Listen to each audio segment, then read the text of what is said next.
ಎಲ್ಲರಿಗೂ ಮಕರ ಸಂಕ್ರಾಂತಿ ಹಬ್ಬದ ಶುಭಾಶಯಗಳು. ನಮ್ಮ ವಿಜಯನಗರದಲ್ಲಿ 3 ದಿನ ಸಂಕ್ರಾಂತಿ ಸುಗ್ಗಿ ಹಬ್ಬವನ್ನು ಮೊದಲನೇ ಆಚರಿಸಿದ್ರು. ತುಂಬ ಚೆನ್ನಾಗಿ ಡೆಕೋರೇಷನ್ ಮಾಡಿದರು. ಆದರೆ ನನಗೆ ಭಾನುವಾರ ಅಷ್ಟೇ ಗೊತ್ತಾಯಿತು.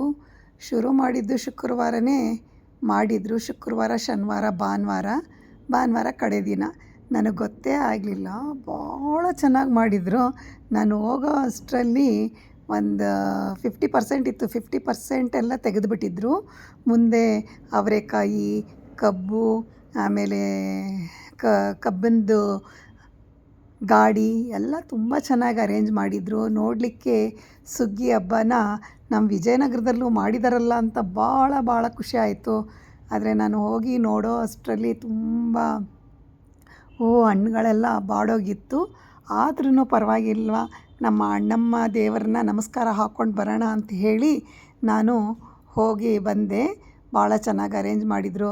ನನಗಂತೂ ಭಾಳ ಖುಷಿ ಆಯಿತು. ನನಗೆ ಈ ಮಕರ ಸಂಕ್ರಾಂತಿ ಹಬ್ಬದ ಅಲಂಕಾರ ಎಲ್ಲ ನೋಡ್ತಾ ಇದ್ದರೆ ನಮ್ಮ ತಂದೆ ಮನೆಯಲ್ಲಿ ಇರತಕ್ಕಂತಹ ಮಕರ ಸಂಕ್ರಾಂತಿ ಹಬ್ಬ ನೆನಪಿಗೆ ಬರುತ್ತೆ. ನಮ್ಮ ತಂದೆ ಮನೆಯಲ್ಲಿ ಹಸುಗಳಿತ್ತು. ಆಮೇಲೆ ನಮ್ಮ ಅಂಗಡಿನಲ್ಲಿ ಬಣ್ಣಗಳೆಲ್ಲ ಸೇಲ್ ಮಾಡ್ತಾಯಿದ್ವಿ. ಆಮೇಲೆ ಹಸುಗಳಿಗೆ ಕಟ್ಟೋದಕ್ಕೆ ಕಾಲಿಗೆ ಗೆಜ್ಜೆ, ಕತ್ತಿಗೆ, ಆಮೇಲೆ ಕೊಂಬುಗಳಿಗೆಲ್ಲ ಪೇಂಟ್ ಹಾಕಿ ಪೇಪರ್ಗಳು ಸುತ್ತೋದು, ಆ ಥರದ್ದೆಲ್ಲ ನಮ್ಮ ಅಂಗಡಿನಲ್ಲಿ ನಾವು ಮಾರ್ತಾಯಿದ್ವಿ. ನಮಗೆ ಮಕರ ಸಂಕ್ರಾಂತಿ ಹಬ್ಬ ಅಂತಂದರೆ 15 ದಿನಕ್ಕೆ ಮುಂಚೆನೇ ನಮ್ಮ ಅಂಗಡಿನಲ್ಲಿ ನಾವೆಲ್ಲ ಕೂತ್ಕೊಂಡು ಎಲ್ಲ ರೆಡಿ ಮಾಡಿ ಅಂಗಡಿನಲ್ಲಿ ವ್ಯಾಪಾರಕ್ಕೆ ಕೂತ್ಕೊಳ್ತಾ ಇದ್ವಿ. ಆಮೇಲೆ ನಮ್ಮಮ್ಮ ಅಂಡೆ ಅಂದರೆ ಏನಿಲ್ಲ ಅಂತಂದ್ರೂ 100 kg ಕಡಲೆಕಾಯಿ ನಮ್ಮ ತೋಟದಲ್ಲೇ ಬೆಳೀತಾಯಿದ್ವಿ. ಅದನ್ನು ತಂದು ಬಿಡಿಸ್ಕೊಂಡು ಅದನ್ನು ಹುರಿದು ಮರಳಾಕಿ ಹುರಿತಾಯಿದ್ರು. ಸಕ್ಕರೆ ಹಚ್ಚಿ ಮಾಡ್ತಾಯಿದ್ರು. ಬೇಕಾದಷ್ಟು ಮಾಡ್ತಾಯಿದ್ರು.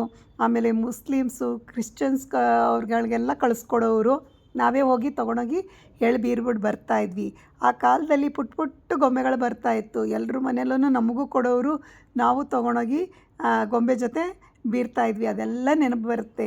ಇನ್ನೊಂದು ಏನಪ್ಪ ಅಂತಂದರೆ, ಕರೆಕ್ಟಾಗಿ 50 ವರ್ಷಗಳ ಹಿಂದೆ 76 ಜನವರಿ 14 ಮಧ್ಯಾಹ್ನ 2 ಗಂಟೆ ನಮ್ಮಮ್ಮ ನಮ್ಮದೆಲ್ಲ ಊಟ ಆದ ತಕ್ಷಣ ನನಗೆಲ್ಲ ಒಡವೆಗಳೆಲ್ಲ ಹಾಕಿ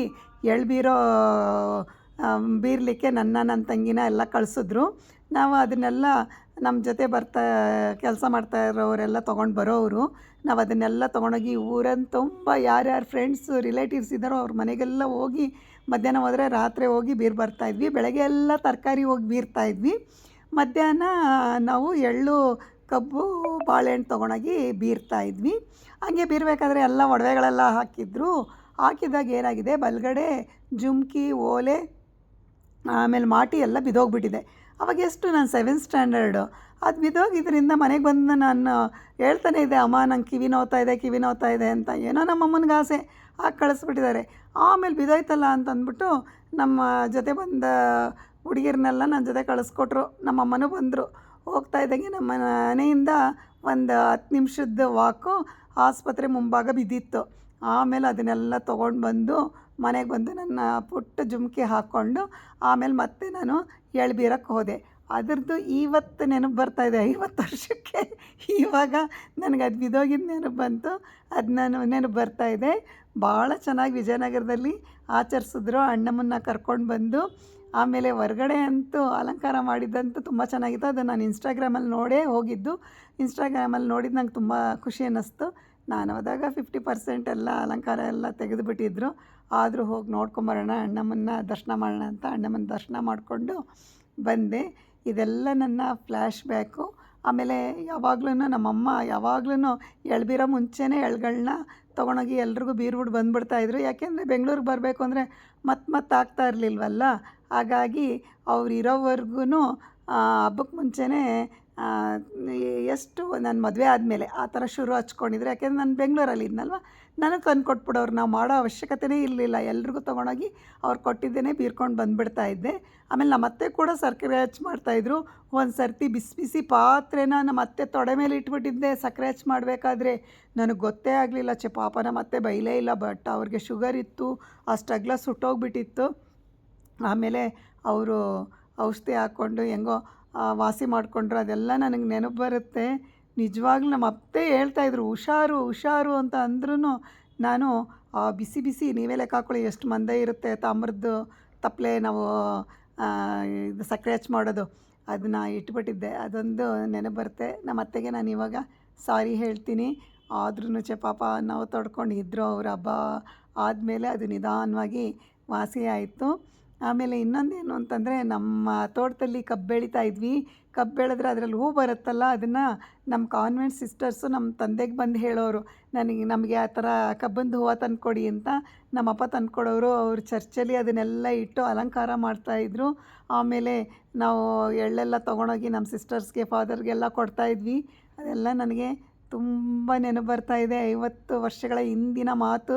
ಯಾಕೆಂದರೆ ಅವಾಗೆಲ್ಲ ನಾವು ಕಾನ್ವೆಂಟ್ ಸೆಂಟ್ ರೀಟಾಸ್ ಕಾನ್ವೆಂಟಲ್ಲಿ ಓದ್ತಾ ಇದ್ವಿ. ಆಮೇಲೆ ನಮ್ಮಮ್ಮ ಸಕ್ಕರೆ ಹಚ್ಚಿ ಮಾಡೋಕ್ಕೆ ಕೂತ್ಕೊಳ್ತು ಅಂದರೆ ಒಂದು 5 ಕೆ ಜಿ 10 ಕೆ ಜಿನೋ ಹಾಕ್ತಾಯಿದ್ರು ಅವರು. ಶುಗರ್ ಮಾಡಲಿಕ್ಕೆ ನಾವೆಲ್ಲ ಬಿಡಿಸಿ ಕೊಡ್ತಾಯಿದ್ವಿ. ನಮ್ಮಮ್ಮನಿಗೆ ಕ್ಲೀನ್ ಮಾಡಿ ಕೊಡ್ತಾಯಿದ್ವಿ ಸಕ್ಕರೆ ಹಚ್ಚಿನ ಮಣೆಗಳನ್ನೆಲ್ಲ. ಈಗ ಅದೆಲ್ಲಿದೆ ಏನೋ ನನಗೆ ಗೊತ್ತಿಲ್ಲ. ಬಟ್ ನಮ್ಮಮ್ಮ ಭಾಳ ಚೆನ್ನಾಗಿ ಮಾಡ್ತಾಯಿದ್ರು. ಬೆಳ್ಳಕ್ಕಿರಬೇಕು ಅಂತ ಅಂದ್ಬಿಟ್ಟು ಬೆಳ್ಳಗೆ ಮಾಡ್ತಾಯಿದ್ರು.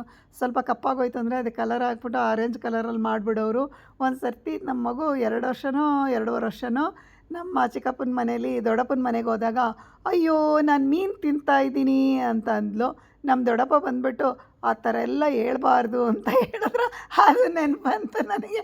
ಅವಳು ತಿಂತಾಯಿದ್ದಿದ್ದು ಸಕ್ಕರೆ ಹಚ್ಚಿನ ಫಿಶ್ಶು, ಸಕ್ಕರೆ ಹಚ್ಚಿನ ಕೋಳಿ ತಿಂತಾಯಿದ್ದಿದ್ದು.